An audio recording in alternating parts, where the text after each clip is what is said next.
weeks off. For this last 2 weeks, it was nice, it was quiet, it was peaceful. And then we decided there is still so much to talk about. So let's bring Leading the Charge back. And then our creative service department made that great intro. And I was like, yeah, I'm fired up. We got to come back because guess what? It's the offseason and there's never anything that is short of content when it comes to the Buffalo Bills. Yeah, so I mean, for the last 5 months, we have talked about what has happened. We now will be talking about what could happen for the next 7 months. And that's honestly way more fun. So let's start the conversation right now. For our first episode back of Leading the Charge, we are joined by our buddy Jenna Cottrell, Buffalo Plus 13 Wham. Hello, Jenna. Thank you for doing this. Hey, guys. Good to talk to you. It's been a minute. Well, it's been a minute. We were sitting there. We were seeing each other basically 4 times a week for what? Months and months and months. And now we won't see you for months. So here we go. It's good that we can do this now. I love it. Thanks for having me on. So what do you got? Anything for Jenna? Yeah, I don't know. I guess, Jenna, what do you make of just where the Bills start this offseason? I guess, like, if you had to give, like, the biggest priority that if you're Brandon Beane in terms of what this team has to accomplish in the next couple of months, where would you start? Yeah, I mean, I think there's so much new. And I think that's one of the biggest things is going into this offseason. When the season had first ended, it was like, all right, we'll know the guys that will be back. But now with Joe Brady being promoted, obviously new offensive coordinator, new defensive coordinator, new special teams coordinator.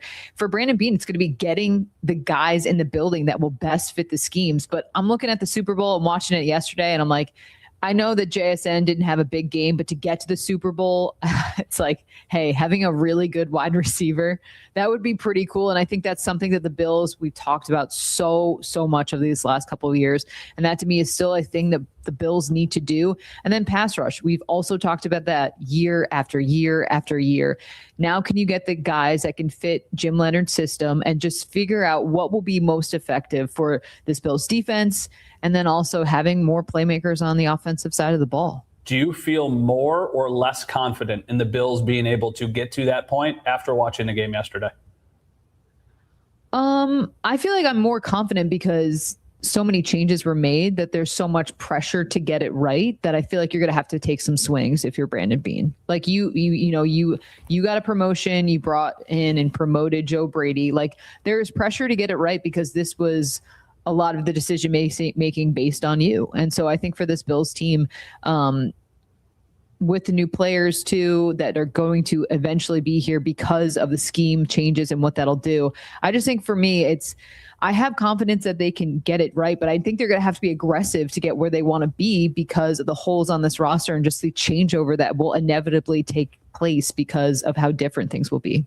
I think the changes to the roster, obviously, it's going to happen because you have a new defensive play caller, to your point there too, Jenna. But I'm watching yesterday's game and I'm thinking to myself, Josh Allen in this game is still such a dominating X factor that I think gives the Bills a shot in any situation to go win this game. So just, I mean, you look at the way he is centered around this offense, just how confident are you that despite the changes that might happen on each side of the ball, the Bills can maintain a little bit of that consistency that we've seen them have over the duration of kind of the rise of his career? Yeah, Josh Allen, I mean, he is the ultimate fixer, right? Like he can make any situation better. And we've seen him be able to take the offense and put it on his shoulders, the entire team, put it on his shoulders and be able to will the Bills to wins. And so I think for Josh, when you have Josh Allen, the window will always be open, right? Like that is absolutely the case. But I feel like now looking at things, we for so many years, we knew what the floor was, you knew what the floor was. You knew what the ceiling was as well. And now with how different things are, I'm curious, I still expect the floor to be high, but we don't know. And you don't know what you don't know. And I think one of the things that I really appreciated about Joe Brady in his opening press conference and his introductory one is like, we don't get to start off where Sean McDermott left this franchise. And I think that's a really important thing to note because in the NFL, it is all about you have to earn the right to win. And it's such a cliche, but it is true. So I feel like for this team, it's okay, there's going to be, like I talked about, a new message from a new voice, and also just making sure that this team, is strategically building this roster. But when you have Josh Allen, I mean, like I said, the window is always open. 3 weeks ago, that's when they fired Sean McDermott. It was 3 weeks ago today. Full disclosure, we have a group message. We're in, your colleagues, Dan, Mike, they're in the group message. We talk about everything in the group message. And when they fired Sean McDermott, I think we were really surprised by it. And I think there was some pushback, too, of whether or not it was the right move. 3 weeks later, do you feel better, worse, or the same about the decision to go in a new direction and ultimately fire Sean McDermott? I think it's still like, for me, I understand now the changes and why things were done. I just do think that I need to see like the offseason, how much things change and what they do in the draft and what they do in free agency. And look, they made it very clear that they wanted a new message and they were not happy with the former voice of the team, and they made changes to amend that. But I do think that right now, where we're standing, it seems like this has energized some of the players, and I think that's great. You want that, but I think it's too soon. Like it's going to take seeing what they do with this roster and then seeing ultimately what happens on Sundays, and that will be the biggest indicator of, was this a success? Was this the right decision, or was this a decision that maybe backfired in the long run? I guess going off that too, Jenna, maybe it's a little bit too early to have an answer to this question. But when it comes to, you're talking about Joe Brady, let's talk about Brandon Beam. Do you think it is still too early to get a gauge on the confidence level of where you feel right now that Brandon Beam can address the multiple maybe deficiencies or depth pieces that he needs to add to this roster and get that done this offseason? Yeah, I mean, I think he's probably extremely motivated, like I talked about, because of the changes that have been made. And I feel like when that's the case, you're like, I got to get this right. I got to be aggressive. And we have seen Bean be aggressive in the past. Obviously, the Von Miller signing, when they traded for Stephon Diggs, like we have seen this team go big fish hunting. And I feel like the last couple of years, Bean has talked about the fact that they're going to be shopping at the sales rack, and he's made that clear. But I think when you make moves like this, it sets up for something big in the future. So that is my expectation, is that there will be a big move made in this offseason. But I think, look, Josh Allen is a phenomenal talent. We all know that. But you also need other talented pieces around him. I think Brandon Bean has done a great job with the offensive line, obviously then drafting James Cook. Now you have questions with Connor McGovern and David Edwards. Are you going to bring guys like that back? But I think overall, the way to get better is to add more talent. We saw that in the Super Bowl yesterday, drafting guys like JSN. That's obviously a higher pick than the Bills have been at in quite some time. But how valuable the draft can be also. So I'm curious if that means a big move means moving up in the draft, or if it means a big move in free agency or a trade. But for me, if I am being aggressive. Are you being aggressive with a wide receiver, an edge rusher, or the field? If you're allowed to make one big splash, what are you doing? I mean, I would do wide receiver, but that's just me. But I don't like AJ Brown. I shouldn't say I don't like. I just feel like that wouldn't exactly be the right fit in Buffalo. I know that's been a name that's been floated around. But that being said, I'd be curious who you could add. And just another equation in this is the salary cap if you go through free agency, just because, the Bills, it's not the best situation there in terms of the cap. They're going to have to do some finagling. They're going to have to be doing some restructuring and kind of kicking the can down the line. That's not to be said it can't be done, but they've kind of put themselves in a corner of what is applicable right now and how they would have to kind of work out getting a deal like that done. And real quick, Jenna, I want to ask you, because you mentioned a couple of those free agent guys that have to make decisions on with David and Connor. Are there a guy or two that you think the Bills should absolutely bring back? And then the flip side of that, is there somebody you think that it's just time for the Bills and them to part ways? I think I really like Connor McGovern. I just think he also probably wants to get paid, which is understandable. He's 28 years old. He's been with the system, though, for a while. And I think you saw just what he has added to this Bills offensive line. And look, I know Mitch Morse was a great player before that. And I think if you're Bean, you have a lot of confidence that you can find the guy of those guys on that line to fit in that spot. But for me, I really like what Connor McGovern, just his attitude, even what he adds in terms of the locker room and the camaraderie and kind of the leadership piece as well. So that's a guy I would like to see them bring back, but financially, I don't know if they would really be in a position to actually get that done. Connor McGovern and I are basically the same person, just he's crazy athletic. And actually, they should let him walk. They should just get him out of here. I thought you were David Edwards. No, Connor McGovern. Okay. Connor just makes pizza better than Beauvais, though. Yeah, definitely. Right No. I can order a pizza. I cannot make a pizza. If you are watching on television, that is Jenna Cottrell. You can follow all of her work, Buffalo Plus, everywhere you get your podcasts, YouTube, everywhere, and also on TV in Rochester on Channel 13, our ABC affiliate. We are going to talk to Jenna for a couple more minutes on the stream. If you're watching on TV, we're going to take a quick break. My one-on-one with Joe Brady coming up on the other side.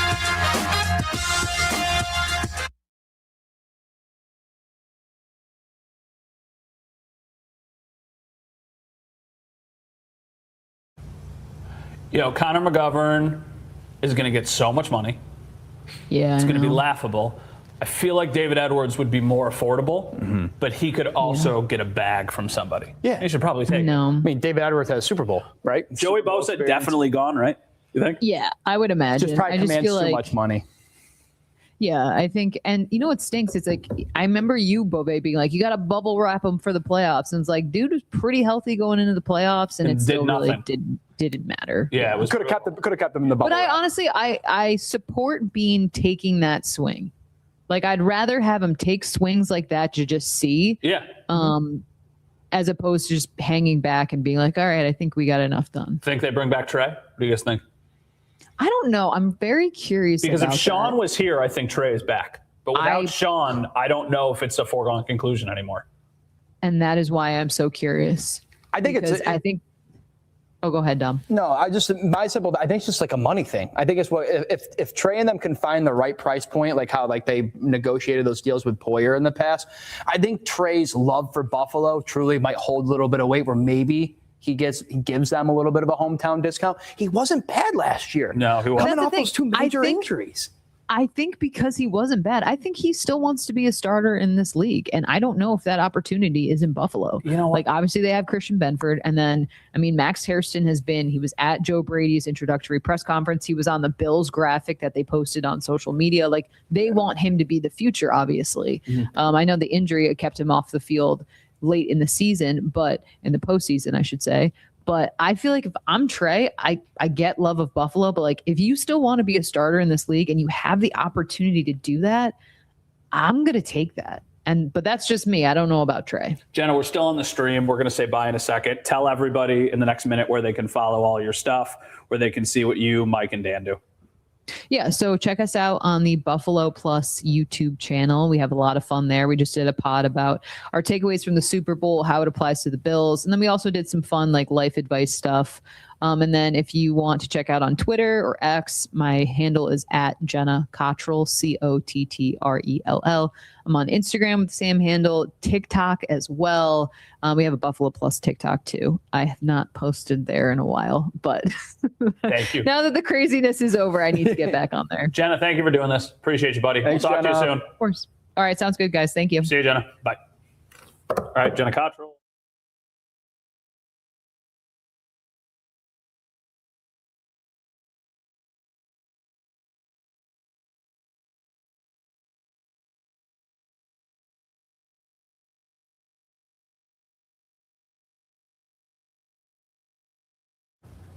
All right, welcome back, everybody. Thank you to Jenna Cottrell for joining us in our first segment. So, like we mentioned a little bit ago, 3 weeks ago today, they fired Sean McDermott. A few weeks later, or a week later, they hired Joe Brady. It's been a whirlwind for him. But I wanted to sit down and talk about why he wanted the job and what is his vision moving forward. Here's that.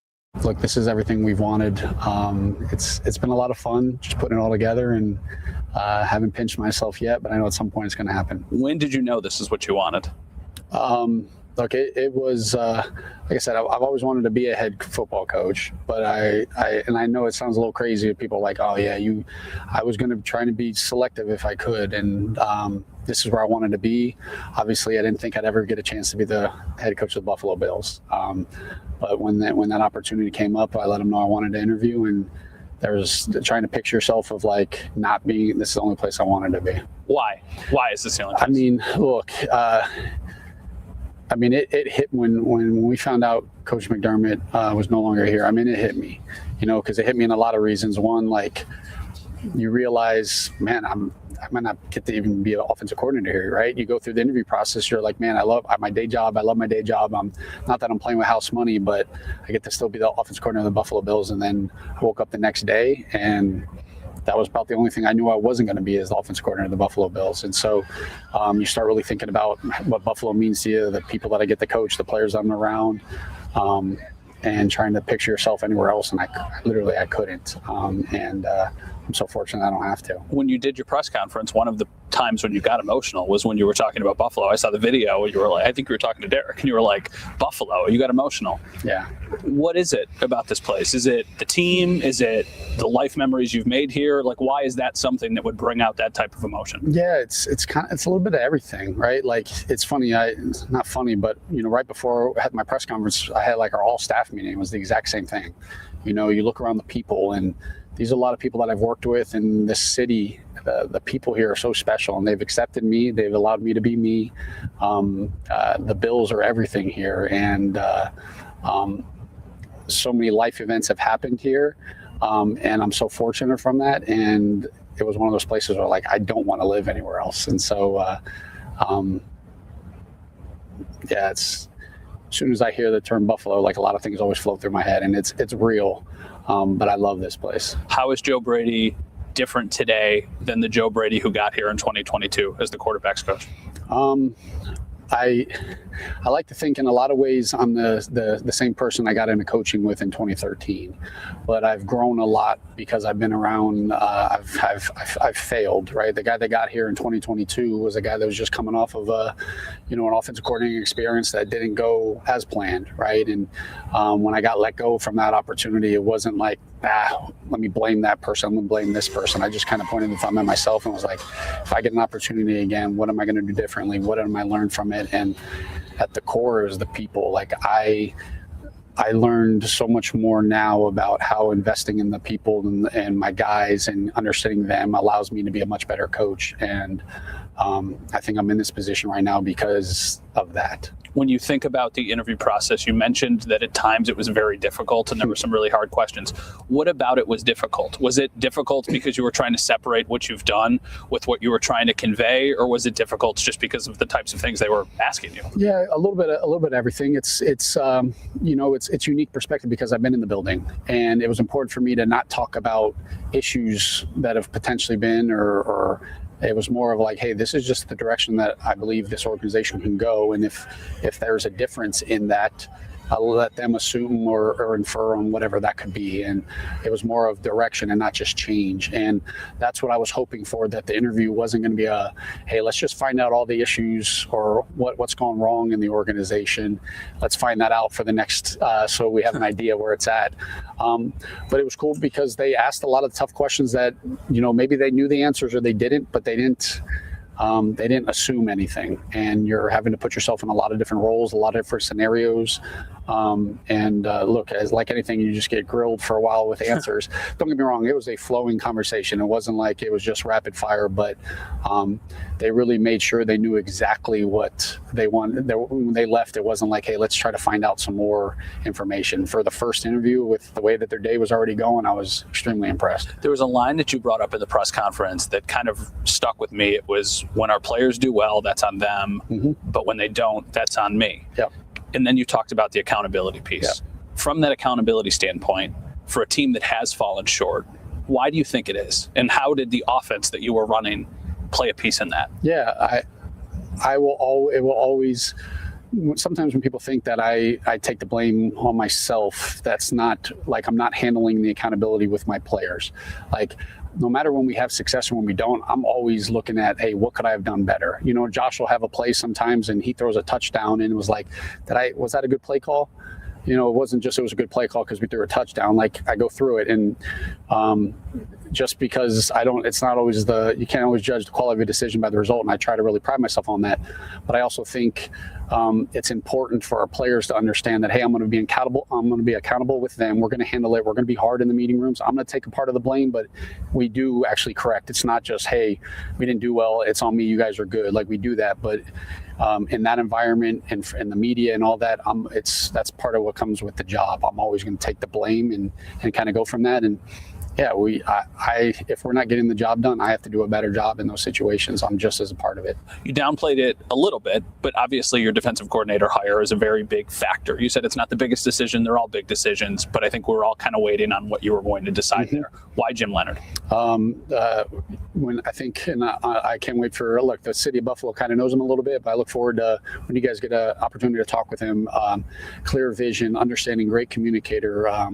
He can paint a picture of exactly what he wants it to look like and can hold the players to that same accountability. Like, I always think it's really important when you watch a team play, you can tell how they communicate. You can tell if you're trying to put them in stressful situations, how they handle it. And I think it's a reflection of him as a coach, how his guys kind of play. Then when you get an opportunity to talk to him, not just from the back end, but talk to him from a front standpoint, what stresses defense, what would be your ideal way of, like, what are you looking like? Everything that he was talking about, man, it was just like, we could have talked for hours, and exactly what I was looking for. And like, obviously, like I was waiting for the phone call. I was just waiting for him to want to be a part of this, and I'm so grateful he's here, and I'm excited what he's going to do. Last one for me now is, when you think about where you need to go, this team has already had success, but they haven't gotten all the way there. How do you get all the way there? What is your vision to ultimately get over the hump? Well, I think the biggest thing is making sure everybody knows we don't get to pick up there where we left off. And I think that's always a hard thing, because you think it's like, oh man, we got to the divisional round. Oh, last year we got to the conference championship. Like, we don't get to pick up where we left off. And so many times we think it's just a player here, a play there, or whatnot. And there's so many other little things that got to that point. And that's the biggest thing to me, is making sure our mentality is where it needs to be, and making sure that we're not thinking it was just one player here, one player there, that was the difference. But I think my energy and my mentality is going to be something that's going to allow those guys that when we get to that point, we got to go take advantage of it. All right. Very much appreciate Joe Brady for sitting down with us. We have one segment left of Leading the Charge. If you're watching on the stream, we'll have a couple minutes to chat about some of the things that Joe Brady said. If you're watching on TV, don't go anywhere. We will be right back in a couple minutes.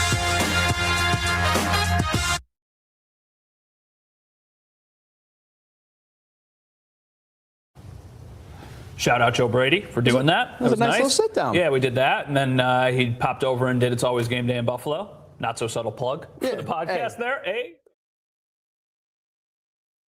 Look it up. He said. It was like, nah, don't plug your stuff. We're shutting that down. So, no, that was cool. I appreciated that, because I do think we went, 9 years with Sean McDermott, 2017 to this year. Yeah, it's been a long time since they've had a new head coach. I think people probably want to hear from him a little bit, get to know him a little bit. And, there's a lot of interesting stuff that he had to say. Well, obviously, I think it starts with the way that things, when, we heard that McDermott was fired, I feel like that alone kind of sparked the fan base to have just a really big general sense of curiosity about this process. Yeah. And starting things out, I mean, I remember just from fans that were probably in your mentions and mine, I'm just reading the fan base, that Joe Brady was one of I think the very first guy that they interviewed. Is internal. And then when they announced the graphic, and I mean, the fan base was just off their rocker upset with the Bills going there. But then I also think that Joe Brady has done a really good job, and I credit his introductory press conference of kind of calming the flames down a little bit to get to the point where now people can at least try to, do the old phrase, trust the process a little bit more too. I think the biggest thing for Joe is that he's going to have to win this fan base over in the season. He just doesn't have the opportunity like Brandon Beane does in the offseason to go make some moves, draft well, bring guys in. Joe Brady ultimately could be winning over the fan base in November, December, and people could be like, oh, okay, you know what? We were wrong. But there's still a long time, and that's not an automatic given. But I thought, I think things have calmed down a little bit with the Joe Brady talk. I mean, when they hired him, I called it uninspiring. That was the word that I was using. So, listen, I was not somebody who was super convinced, and I'm still not. I've liked how he has handled his first couple weeks. He's got a lot to prove. The one thing I will say is I think that there's always this fear that you need to have experience to ultimately get over the hump. And last night we watched Mike Macdonald in his second year as the Seahawks head coach, and Mike Vrabel in his first year as the Patriots head coach. Not his first year as a head coach, but two new coaches where they are take those teams to the Super Bowl. So this does not have to be some crazy long road for Joe Brady, and it better not be, because that's the only reason why you would move on from Sean McDermott. Well, and also I think it's about when you're a young head coach, it's about who you bring around them too, right? Like Pete Carmichael, his new offensive coordinator, has limited responsibilities that Joe is going to call the play still, but defensively you got a guy like Jim Leonard in there. I think the fan base receives pretty receptively high around that one. So I think that's important for a guy like Joe to have a familiar, popular face in that role. All right, if you're watching on the stream, we're going to take a 15-second pause because we got to come back on TV, so we'll be right back.